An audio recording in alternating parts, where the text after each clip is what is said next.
Semangat pagi. Luar biasa. Usia boleh 60 tahun ke atas. Semangat 17. Kayak cucunya. Syukur kita panjatkan kepada Allah SWT bahwa pagi hari ini kita masih diberi kesempatan bersilaturahim di Taman Hutan Kota sambil senam bersama. Pagi ini kita kedatangan tamu kesehatan dari Rumah Sakit Mitra Bekasi ya? Bekasi Timur. Timur. Oh Timur. Bekasi Timur. Kita pada grup ya. Selamat datang Dokter Agustinus. Selamat datang Pak. Terima kasih. Ya, kita lansia semua ini. Mantap Pak. ABG. Sampai ya, sana nanti bawa cuci tadi. Ya, untuk kali ini Dokter Agustinus mau menceritakan tentang penyakit kanker serviks, penyakit wanita. Bapak-bapak serius mendengarkan ya, supaya jangan ketularan.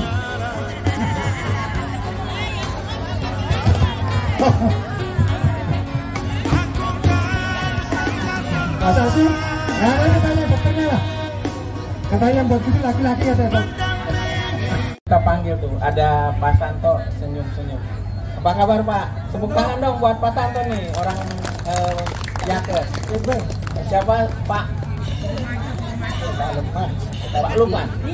Pak Diki. Oh Pak Diki dari Mitra ya. Ya. Selamat datang Pak. Semoga Bapak tidak ini ya, karena ini cantik semua Pak sama ganteng-ganteng. Susah nyari yang kayak gini Pak, dikumpulin. Betul Pak. Ya. Monggo waktunya bisa digunakan seluas-luasnya. Bapak mau sampai jam 1, teman-teman siap. Itu ya. Pak Santo barangkali ada hal-hal yang mau disampaikan ke teman-teman. Tapi tiga-tiganya masuk semua lah sini biar tambah ngetop nih.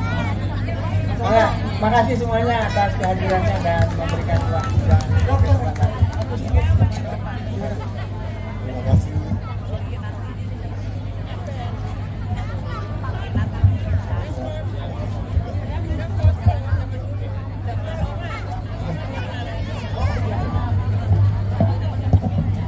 Terima kasih atas waktu yang diberikan kepada saya. Karena kita nggak ada presentasi, kita lihat dari HP masing-masing ya. Kayak kalau nggak salah sudah dikirim dari tim tentang pembicaraan yang saya akan sampaikan. Jadi kita mau bicara tentang penyakit yang diderita oleh ibu-ibu ya. Bagaimana terjadinya, kemudian bagaimana pencegahannya ya. Nah, apa sih kanker serviks? Kanker serviks adalah kanker yang menyerang mulut rahim dari ibu-ibu. Nah, penyebabnya itu sudah diketahui, yaitu virus HPV. Ini bapak-bapak nggak perlu kan ya? Satu-satunya kanker yang sudah bisa dicegah itu adalah kanker serviks. Kenapa? Karena kita sudah tahu HPV.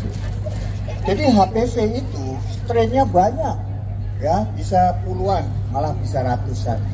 Tapi yang membuat menjadi kanker tidak banyak. Memang perlu. Ada yang low risk, ada yang high risk. Yang high risk, yang kita ketahui di Indonesia ya bisa 4, dan yang low risk ada beberapa. Nah, kita sudah mempunyai, puji Tuhan bahwa kita sudah ada yang bisa mencegah itu. Hanya sayangnya cakupan dari pap smear di Indonesia itu masih sedikit sekali. Kenapa? Karena ibu-ibu itu masih kalau mau datang ke dokter, ke bidan, ke petugas kesehatan masih malu. Nah, kadang-kadang kalau di rumah aja, kalau misalnya ini, Pak matiin lampu dulu ya supaya nggak kelihatan ya, malu katanya. Padahal harusnya nggak usah malu. Untuk kesehatan itu perlu ya. Nah, dengan pemberian vaksinasi itu bisa mencegah 70-90%. Ya, jadi sekitar penyebab HPV itu bisa dicegah sampai 90% vaksinasi tertentu. Tapi yang rata-rata sekitar 70%. Nah, kemudian kan ada yang bilang bahwa oh itu kan kalau namanya kena HPV kan yang pasangannya tidak serasi. Enggak, karena tidak semua pasangan yang serasi itu tidak terserang HPV. Bisa saja terserang, karena sekitar 10-30% penyebabnya bukan dari HPV.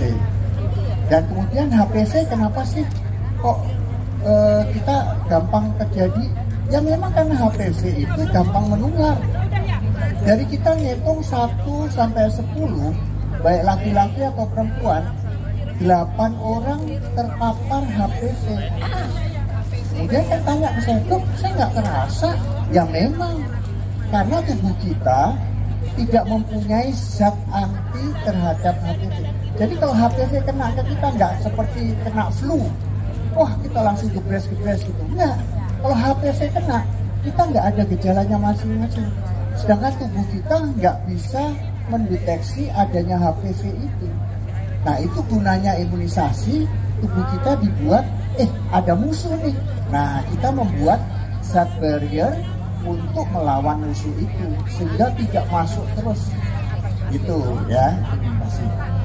Nah dari 10, 8 terpapar itu banyak sekali. Kenapa? Karena virus HPV itu tidak, jadi dia kalau kering itu dia masih bertahan. Nah sekarang saya mau tanya, ibu-ibu kalau mau cebok itu cuci tangan dulu nggak? Yakin? Mau cebok loh, cuci tangan dulu. Bagus. Karena banyak kumpulan-kumpulan yang saya tanya, enggak dok. Jadi biasanya kita cebok, kita enggak cuci tangan dulu. Ya. Nah, tangan kita itu juga bisa menularkan. Memang terbanyak penularannya adalah dari berhubungan seksual.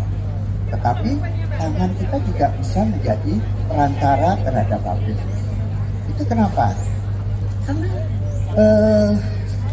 ada kasus yang usia 14 tahun itu udah kanker serviks. Loh, gimana? Dia belum berhubungan seksual, belum apa? Dan ternyata ketika ditelusuri, babysitter atau apa, ketika cebokin tidak cuci tangan dulu. Nah, itu bisa menularkan. Nah, jadi kalau ibu punya cucu, punya ini, kasih tahu ya, cuci tangan dulu ya, supaya tidak menjadi hal yang tidak baik pada masa depannya. Itu ya Bu ya.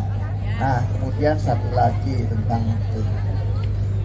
Pencegahannya apa? Periksa. Karena ketika kena kanker serviks masih stadium dini, itu nggak ada gejala. Seperti HPV, nggak ada gejala. Saya nggak ada gejala, ngapain periksa ke dokter, mana malu lah gitu ya. Sekarang kan bisa kemana aja, periksa lah. Karena nggak ada. Sedangkan di Indonesia, kanker serviks itu terdiagnostik pada stadium yang lanjut. Yaitu karena ibu-ibu dan periksa. Alasannya, aku oke aja, aku nggak ada gejala. Ya udah, nggak bisa. Tapi ternyata setelah ketika berhubungan suami istri ada berdarah, baru ke dokter. Itu sudah telat.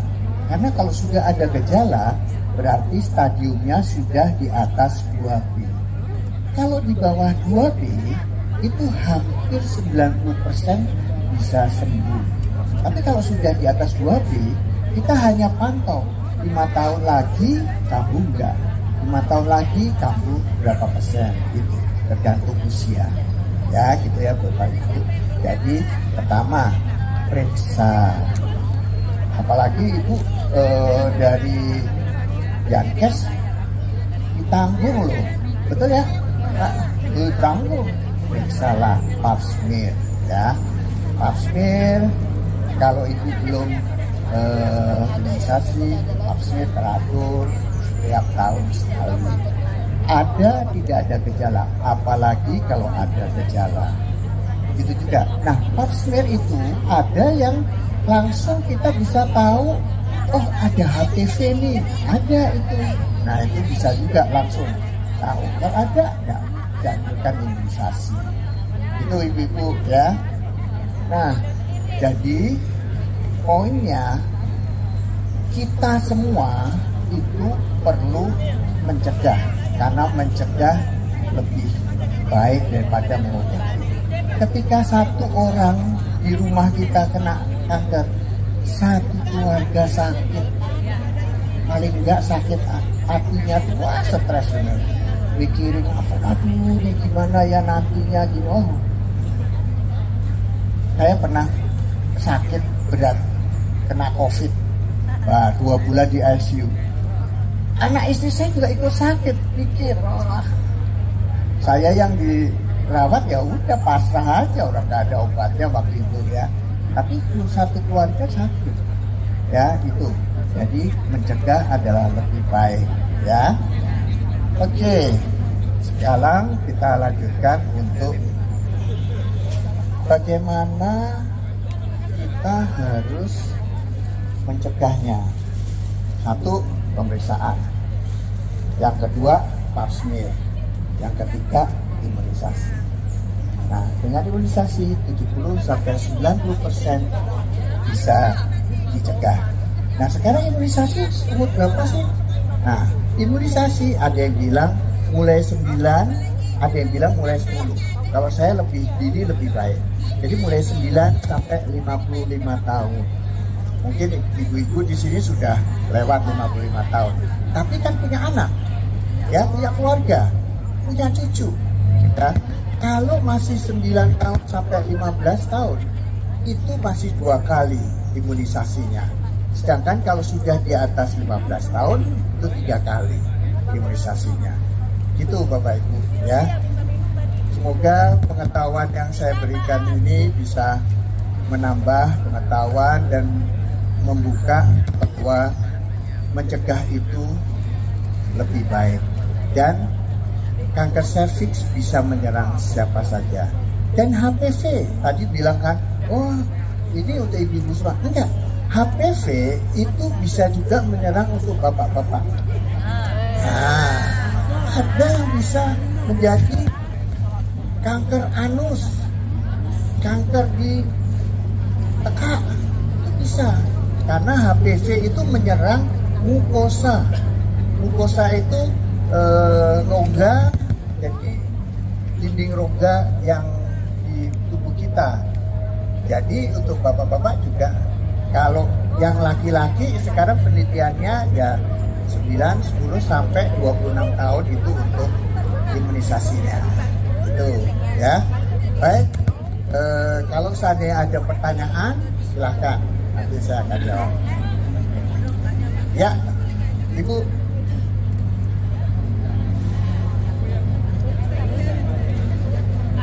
Ya. Pakai mikrofon, kasih speaker, mic ya. Ada panitia, mic. Bertanya tidak kedengaran. Yang bertanya. Ya, pertanyaannya, kalau cebok pakai antiseptik nggak? Nggak usah. Cebok pakai air bersih, pakai sabun cukup. Nggak usah dikasih rinso katanya biar tambah putih. Nggak usah. Cebok aja yang bersih, air bersih. Tuh. Nanti apalagi pakai forstek. Wah. Ya Bu ya. Jadi cebok nggak usah Pakai forstek gimana Mbak Wirda? Antiseptik segala. Rontok. Ya kalau nggak alergi Pak, mau pakai boleh. Tapi kalau menurut saya kalau dengan antiseptik, kuman-kuman yang Forstek tuh di katanya. dalam vagina menjadi berubah. Udah cebok aja. Karena di vagina kita itu ada kuman, ada jamur, mereka komentar. Kalau aku nanya gimana? pH-nya normal. Matiin dulu, Mbak. Kalau salah satu berubah, maka terjadi keputihan dan sebagainya. Jadi udah nggak usah. Ya, oke, terjawab ya. Baik, Ibu apa?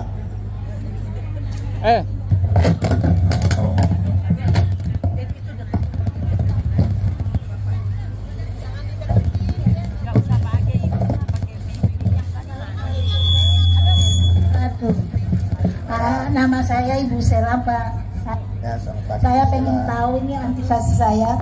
Kan seumuran kita ini kan sudah masanya udah umur lah gitu. Ya. Untuk mencegah penyakit itu, untuk istilahnya kita mencegahnya pakai pasmir gitu ya. Ya. Itu kira-kira untuk umur kita kan ada yang muda kan mungkin setahun sekali atau kalau umur tua kita ini sekiranya berapa tahun sekali gitu. Ibu semakin tua ya semakin rajin pap smear. Berisiko. Karena kanker serviks itu 35 ke atas yang kita deteksi. Jadi makin tua makin rajin. Nah, Kira-kiranya. Oke, terima kasih Pak. jadi nggak ada courting. Sekarang sebelah kanan. Ya nanti. Makanya dok, Ya. yang imunisasi itu diperlukan untuk umur 9 sampai 55 tahun. Ya. Sementara kan kita di sini sudah di atas dari 55. Apakah kita perlu imunisasi? Terus apakah imunisasi itu ditanggung fasilitasi oleh Yakes? Baik. Kalau secara teknis 55 tahun. Secara teknis hanya sampai 55 tahun. Kalau sudah lewat, anjurannya adalah kontrol teratur pap smear. Ya, dengan pap smear kita tahu pap smear bisa, ya itu lanjutannya. Cukup itu dulu. Ya, kalau ada kelainan, nah baru lanjutannya apa. Ya, nggak usah imunisasi. Ya, baik. Bapak-bapak ada yang mau tanya? Dok, saya boleh dok ya? Baik, Oh, gitu. di-share.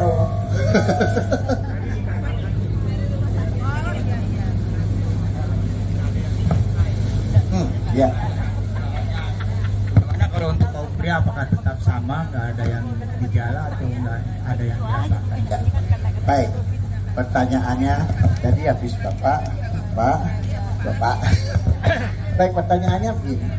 Kalau dari stadium ini memang tidak ada rasa, ya. Kalau dari bapak-bapak biasanya yang paling sering adalah kutil kelamin, ya kutil kelamin. Nah itu timbul. Terus biasanya lanjutannya gejalanya kalau gini juga nggak ada. Kalau seandainya sudah ada perdarahan, misalnya anus, susah buang air besar karena dia merengkel, ya. Nah terus berdarah. Jadi kalau seandainya Bapak BAK ada berdarah, nah kontrol, ya. Dan nanti di anuskopi dilihat, oh ada ini, ya, gitu ya Pak. Oke, baik.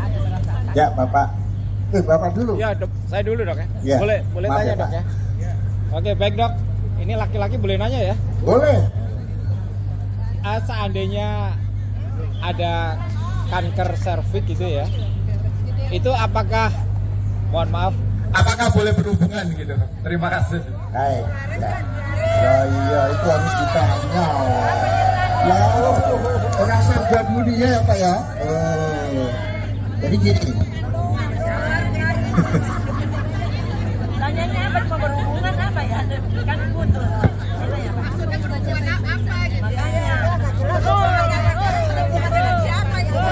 Sudah terjadi kanker serviks, kalau hubungan suami istri biasanya akan berdarah. Nah, kalau berdarah biasanya ibu-ibu juga akan lihat deh. Ya, jadi biasanya kita tidak anjurkan.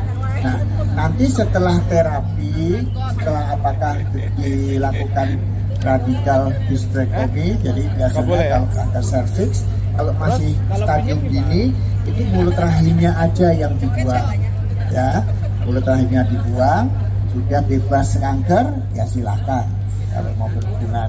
Tapi kalau seandainya sudah masuk stadium 1B, kita angkat semua ya, jadi rahim, terus kemudian ovarium, tuba, dan kelenjar-kelenjar. Jadi tapi tidak ditutup Pak, nggak disegel, tetap ada tiang sanggama, tetap ada. Jadi untuk berhubungan setelah operasi itu masih bisa ya. Baik, sekarang Bapak ya, nanti Bu ya. Ya Bapak. Saya bertanya dia tadi. Nah, ini pengalaman saya, istri saya kan pernah dirawat karena lambung Pak. Ya. Hasil di endoskopi ternyata banyak luka-luka di lambung. Ya. Nah, cuman yang menjadi masalah, salah satu penelitian dari hasil lalu diantaranya darah. Darah istri saya itu trombosit terlalu tinggi Pak. Kemarin terakhir pulang dari rumah sakit sampai 1.500. Nah, ya kan? Akhirnya saya dirujuk ke dokter spesialis hematologi. Nah, setelah dikasih obat hidroksikloroquine 5.000 itu agak turun Pak. Sudah sampai dengan 600. Yang jadi masalah itu kan sekarang obat hidroksikloroquine tidak ada di pasaran Pak. Terus saran Bapak gimana, terus dikasih seperti itu Pak? Kalau saya baca dari pengobatan obat hidroksikloroquine ngeri juga Pak. Mohon penjelasannya Pak. Terima kasih. Ya, biasanya kalau seandainya salah ada obat yang tidak ada, itu ada penggantinya. Bapak konsultasi dengan dokter hematologinya. Nanti akan dikasih obat tertentu yang pengganti dari obat yang tidak ada. Itu Pak. Ya, memang beberapa obat-obatan kanker tidak dibebankan ke BPJS, yaitu oleh karena itu pencegahan lebih baik Pak. Ya. Udah situ aja dulu. Saya nggak bisa ngasih tahu menerangkan selanjutnya karena beda. Saya nggak pakar dalam hal itu. Ya. Baik. Tadi Ibu. Ya. Baik, terima kasih Pak Dokter. Ini adalah satu kisah yang saya akan sampaikan. Kisah nyata ya? Bahwa terjadi pada kakak kandung saya, Ya. perempuan. Ya. Tapi alhamdulillah Allah sayang, sudah dipanggil Allah. Karena dia di kemo. Jadi yang ingin saya tanyakan adalah yang pertama, gejala awal yang kita rasakan kalau kita terkena kanker cervix. Itu yang pertama. Kalau kakak saya itu, dia tidak, maksudnya gini, tidak begitu peduli bahwa maaf ya, untuk ibu-ibu terutama. Dia keputihan, tapi dia anggap santai, biasa. Ya. Terus saja dia biasa. Lama-lama itu kok berkesudahan dan maaf, astagfirullahaladzim, ada bau. Baru dia open, kalau bahasa kampung saya itu dibalen gitu ya. Open, baru dia ke dokter. Itu dinyatakan satu, apa ya namanya itu? 1G. Ya, Kalau 1G masih bisa dioperasi. Ya. Terus makin lama makin banyak, bukan darah, dia putih. Ternyata begitu dia kesana lagi, itu sudah harus di kemo. Apakah virus itu begitu cepat menjalar kalau kita tidak open akan keputihan kita? Jadi sekali lagi Pak Dokter, apa gejala awal yang kita rasakan sebagai ibu yang sudah menopause untuk kanker serviks ini? Saya berdoa mudah-mudahan ibu-ibu yang di sini selalu Allah berikan kesehatan. Amin. Tidak terjadi penyakit yang begitu hebat. Terima kasih Pak Dokter atas penjelasannya. Ya, terima kasih. Assalamualaikum. Baik, waalaikumsalam. Jadi ini Bu, sejak terinfeksi HPV kemudian menjadi kanker, itu jaraknya panjang. Oleh karena itu kenapa sih Ibu ayo periksa karena itu dari terinfeksi HPV sampai terjadi kanker, dari mulut normal, mulut rahim yang normal sampai ke kanker itu bisa 5-10 tahun. Oleh karena kita punya kesempatan untuk open, kalau kata kebalen, open. Nah, kita namanya punya barang lagi. Punya kita sendiri gitu loh. Kita kan harus open. Iya. Yang pertama kalau seandainya terjadi itu yaitu keputihan. Keputihan biasa baik lah. Nah gitu kan bilangnya. Harus open sama orang. Bagian katanya gitu. Iya. Kan karena sering berhubungan jadi enggak. Kalau kita namanya bersih itu nggak ada keputihan. Keputihan itu harus jernih, tidak bau, tidak gatal. Nah, itu nggak apa-apa. Tapi kalau sudah berwarna, nah itu mulai kita harus open, ya. Terus ibu-ibu kalau temannya ada kira-kira bau, nah, jangan dijauhi, itu bau cepat, jangan, ajak ke dokter ya, karena siapa tahu ada kanker serviksnya. Jadi kita bantu, kan kadang-kadang kan nggak open gitu kan, ayo kita ajak, kasih tahu, jangan malah si ini bau banget sih, emang bau banget, duduk gitu, karena si yang sakit nggak ngerasa bau, dia udah biasa tuh bau yang banyak ada, enggak ya. Jadi kalau sudah ada teman yang seperti itu aja, yuk ke dokter, siapa tahu masih 1B.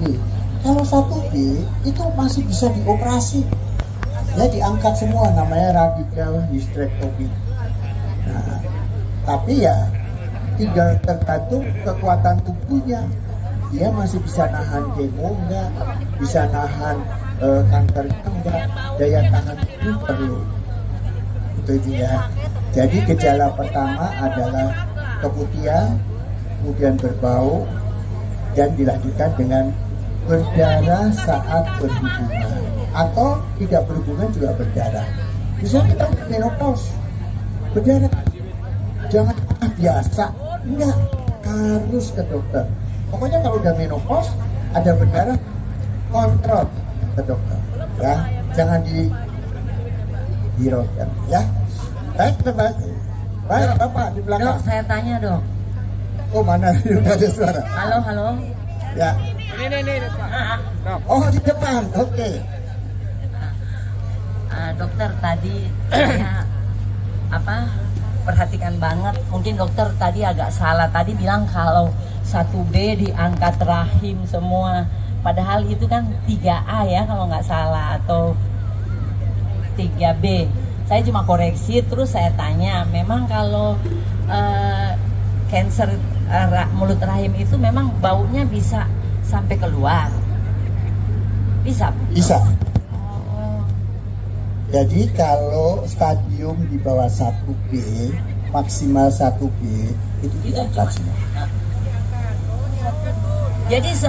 Jadi yang stadium lanjut tuh apa disebutnya itu? Kalau 1B aja diangkat semua rahimnya. Kalau di atas 1B, 2B, 3B itu hanya kemo atau radiasi. Berarti bilangan yang rendah itu udah tinggi ya?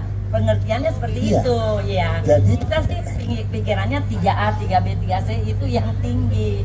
betul. Yang diangkat. Kalau 3B, 3A itu sudah nggak bisa dioperasi. Jadi kalau 1B masih bisa dioperasi. 1B. Oh gitu. Makasih dok. Jadi betul pertanyaan Ibu, benar bisa bau, benar. Berapa radiusnya? Iya radius. Saya itu kalau ada pasien kanker serviks, baru buka pintu kanker serviksnya, baru buka pintu nih, ngomong kanker serviksnya. Dokter bisa bedakan ya BM sama kanker serviks ya. Oke, makasih dok. Oke, baik, tadi mana yang Bapak kalah sama ibu Pak, maaf. Banyak yang tanya nih dok. Iya, nggak apa-apa. Pagi dok. Selamat pagi Bu. Saya kebetulan survivor cancer, tapi cancer payudara. Oke. Nah, yang saya tanyakan, saya kemarin hasil USG-nya ada miom di kandungan. Ya. Nah, dia dirujuk ke objek. Di objek itu diperiksa aman karena masih kecil. Yang saya mau tanyakan, kalau kita sudah diperiksa transvagina, USG transvagina, apakah sudah, kalau dibilang sudah aman sama dokter, apakah sudah aman dengan kanker servisnya? Apa ketahuan juga di situ? Pap smear nggak? Tidak pap smear. Kalau seandainya itu saya selalu lihat mulut rahim, apalagi ibu-ibu yang sudah menopause. Kenapa? Karena itu tidak ada gejala. Dan saya selalu tanya, ibu pap smear? Belum. Saya anjurkan pap smear. Kalau belum pap smear, hanya transvaginal, kita nggak tahu. Karena bibit-bibit yang pertama itu nggak kelihatan di USG. Kemudian mium kalau nggak ada keluhan, diamin aja. Observasi 3-6 bulan. Ya. Nah, mengenai payudara, nah, saya kadang-kadang pengalaman mertua saya. Jadi mertua saya itu kena kanker payudara. Kemudian saya bilang, Mami, ini kan udah tamat. Kok Mami nggak cerita-cerita sih? Lah, kan nggak nonjol, nggak benjol, dia bilang. Lah, kan benjol. Iya sih, kerasa. Nah, ternyata ibu-ibu mungkin merasanya gitu juga. Jadi benjol itu bukan menonjol ya. Benjol itu adalah ketika ibu sarari kan ya, jangan lupa tiap hari ya. Itu kan meraba seperti pipi ya. Nah, nanti kalau berubah seperti dagu, itu benjolan, bukan nonjol ya. Banyak ibu-ibu yang ngerasakan gitu, karena mertua saya bilang nggak nonjol. Nah, makanya saya kalau ketemu ibu-ibu saya selalu sampaikan itu. Benjolan itu ketika konsistensi dari seperti pipi menjadi seperti dagu, itu benjolan. Nah, itu ya Bu ya. Terjawab Ibu? Oke, baik. Oke, pertanyaan untuk 3 orang lagi ya. 3 orang. Ini Pak. Makasih dokter. Ya. Ini karena bapak-bapak jadi pengetahuan aja dok ya. Ya. Kan penyebabnya mau dikoreksi dok nanti. Kalau nggak saya baca-baca itu kan inspeksi HPV. Ya. Infeksi itu kan tidak hanya HPV, tapi tubuh kita bisa terinfeksi apa aja gitu maksud saya. Nah, kebetulan yang kandungan ini begitu infeksi menjadi kanker kan gitu kan. Nah, bagi laki-laki infeksi apa yang bisa menjadi kanker? Bisa jadi, ini analogi aja dong, barangkali seperti itu. Yang kedua, kalau untuk ibu-ibu katakanlah batasnya sering disebut menopause gitu ya, bukan batas, tapi itu semacam sekat gitu. Nah, potensi sebelum menopause sama setelah menopause itu potensi kena serviks itu kira-kira gimana dok? Berapa dok? Makasih dok. Baik, terima kasih Pak pertanyaannya. Jadi ini, kalau terserang virus, kita belum temukan saja apa sih virus ini menyebabkan ini, kita belum tahu. Yang kita tahu pertama kali adalah virus human papillomavirus bisa menyebabkan kanker serviks, kanker anus, kanker penis ya. Jadi gitu Pak. Jadi sampai sekarang kita belum tahu, oh infeksi virus ini jadi itu. Baru satu-satunya ini. Nah, kapan saja Pak? Ya, terinfeksinya bisa dari bayi sampai menopause bisa saja terjadi. Sepanjang itu. Terjawab ya Pak? Oke. Baik, ada lagi, masih ada 2 kota mau tanya. Silakan.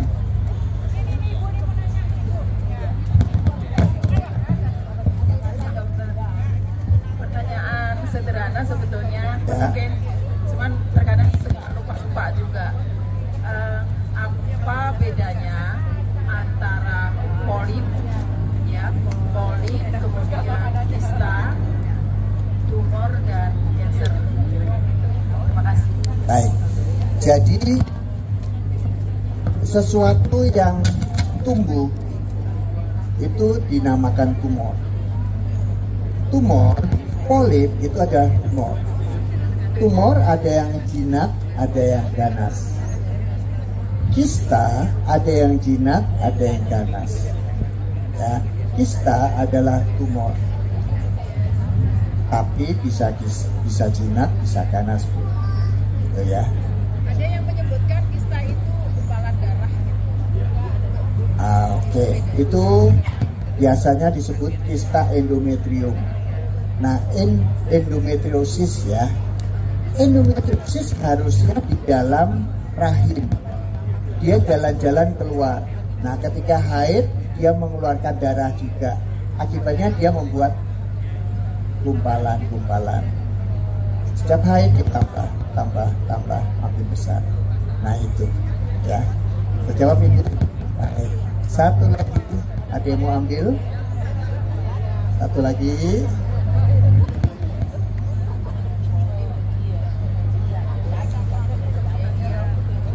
Kalau itu sudah diangkat rahim, apakah perlu pap smear? Itu aja.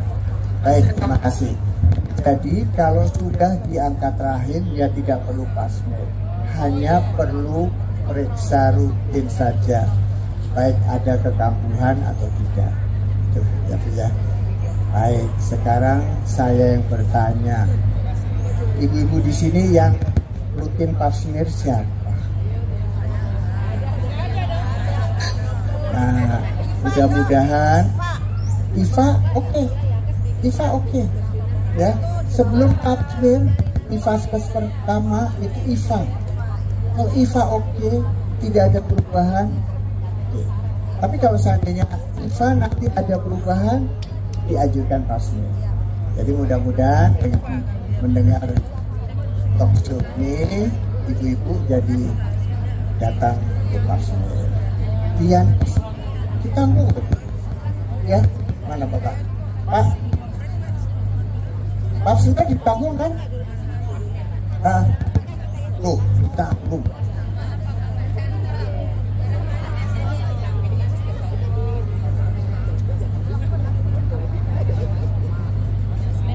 Biasanya gini, kerjasama dengan Yankes, kita kumpul seperti ini. Nah, periksa pap smear dan nanti manggil bidan ke gitu ya, Mas. Usulan kumpul pap smear bareng-bareng gitu. Bisa orang.